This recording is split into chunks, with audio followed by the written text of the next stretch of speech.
கர்த்தருக்கு பிரியமானவர்களே, வேதத்தில் எங்கெங்கெல்லாம் ஆண்டவர் ஒரு நபரோடு தங்கி இருந்தாரோ அவர்களுடைய வாழ்க்கையில் எல்லாம் பெரிய மாற்றங்கள் உண்டானது.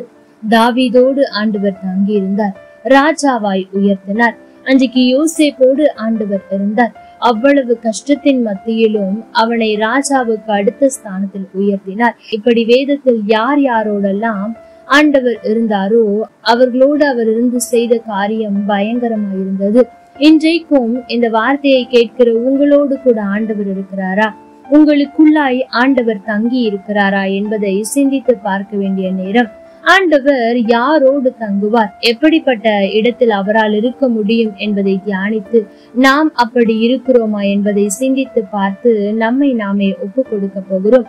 132 சங்கீதம் 14 வசனம் சொல்லுகிறது, இது என்றென்றைக்கும் நான் தங்கும் இடம், இதை நான் விரும்பினபடியால் இங்கே வாசம் பண்ணுவேன். ஆமெனுக்கு பிரியமான தேவ ஜனமே, ஆண்டவர் எந்த ஒரு நபரோடு வாசம் பண்ணுவார் என்று சொன்னார், அல்லது எந்த ஒரு இடத்தில் வாசம் பண்ணுவார் என்று சொன்னால் அவருக்கு அந்த இடம் விருப்பமாய் இருக்கும் போது, அந்த நபர் ஆண்டவருக்கு பிரியமானவைகளை செய்யும் போது அந்த இடத்தில் வாசம் பண்ண ஆண்டவரே விரும்புவாராம். எனக்கு பிரியமான தேவ ஜனமே, அநேக நேரத்தில் நாம் ஆண்டவரோடு இருக்க விரும்புகிறோம், அது தவறு அல்ல. ஆனால் ஆண்டவர் நம்மோடு கூட இருக்க விரும்பும்படியாய் நம் வாழ்க்கை இருக்கிறதா என்பதை சிந்தித்து பார்க்க வேண்டும். இங்கே வேதம் சொல்லுகிறது, நான் விரும்பினபடியால் வந்து வாசம் பண்ணுவேன். தேவ ஜனமே, இன்றைக்கு நம்மை விரும்பும்படிக்கு நம்முடைய வாழ்க்கை இருக்கிறதா என்பதை சிந்தித்து பாருங்கள். ஆண்டவர் வந்து தங்கும் அளவிற்கு நம்முடைய எண்ணங்களில் பரிசுத்தம் இருக்கிறதா?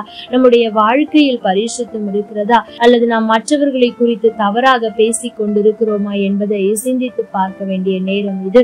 இன்றைக்கு ஆண்டவர் பூமியை ஜலத்தினால் அழிக்க போகிறேன் என்று சொன்ன போது ஆண்டவர் நோவாவையும் அவன் குடும்பத்தையும் சில மிருக ஜீவன்களையும் கப்பலுக்குள்ளே வைத்து அடைத்தார் என்று வேதத்தில் பார்க்கிறோம். அதற்கு பின்பு நீண்ட நாட்களுக்கு மழை பெய்கிறது.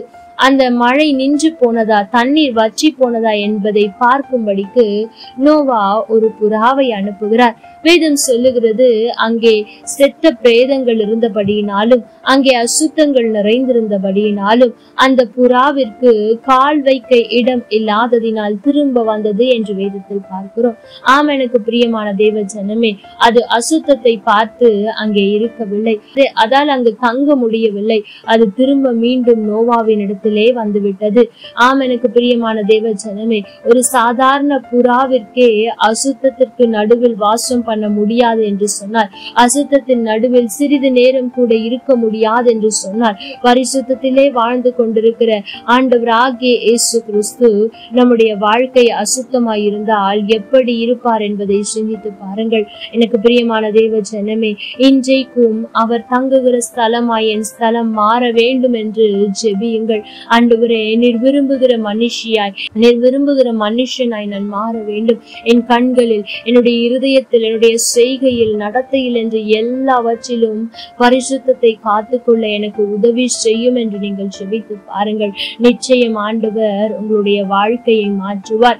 அவர் தங்குகிற ஸ்தலமாய் உங்களுடைய சரீரம், உங்களுடைய வீடு, நீங்கள் இருக்கிற இடம் எல்லாம் மாறி போகும். அப்படி அவர் வந்து உங்களோடு கூட தங்குவார் என்று சொன்னால் உங்களுடைய வாழ்க்கையில் அநேக ஆசீர்வாதமான மாற்றங்கள் வருவதை நீங்கள் பார்க்க முடியும். ஆகவே இந்த நாளில் அதற்கு அர்ப்பணியுங்கள். கர்த்தர் தாமே உங்களோடு கூட இருந்து உங்களை ஆசீர்வதிப்பாராக. ஆமென். லைக் பண்ணுங்க, ஷேர் பண்ணுங்க, கமெண்ட் பண்ணுங்க.